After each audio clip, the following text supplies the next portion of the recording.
আসসালামু আলাইকুম।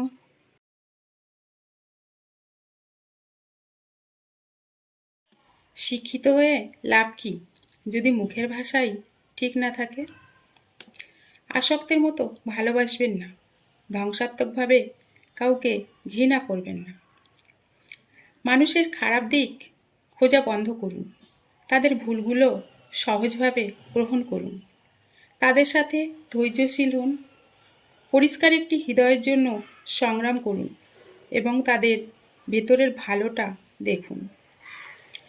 সর্বশক্তিমান কখনোই ওই ব্যক্তির ভুল প্রকাশ করবেন না যে মানুষের সম্পর্কে খারাপ কথা বলা থেকে বিরত থাকে। তাই অন্যের পাপ প্রকাশ করা বন্ধ করুন। আমাদের জীবনে করা বড় ভুল কখনো কখনো আমাদেরকে পরিবর্তন করে দেয় সবচেয়ে ভালো মানুষে। আপনি যদি আপনার মূল্য সঠিকভাবে বুঝতেন তাহলে কখনো ইচ্ছাকৃতভাবে পাপকর্মে লিপ্ত হতেন না।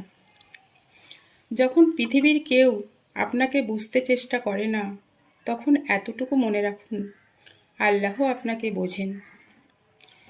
নিজেকে দুশ্চিন্তামুক্ত রাখতে প্রতিটা বিষয়ে আল্লাহর উপর ভরসা করুন, কেননা আপনার জন্য কোনটি কল্যাণকর তা তিনিই ভালো জানেন। যখন আপনি কুরআন তিলাওয়াত করেন তখন মনে করবেন আপনি আল্লাহর সাথে কথোপকথন করছেন এবং তিনি সরাসরি আপনাকে বলছেন। আপনি যদি চান আপনার সবগুলো পছন্দনীয় কাজ আল্লাহ গ্রহণ করুন, তাহলে আপনি আল্লাহর পছন্দনীয় কাজগুলোই করতে থাকুন।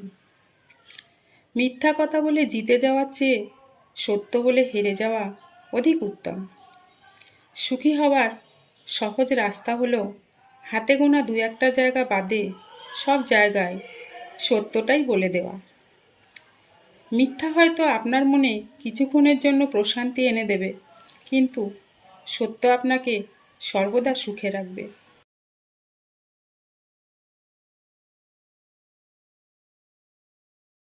Thank you so much for watching my video.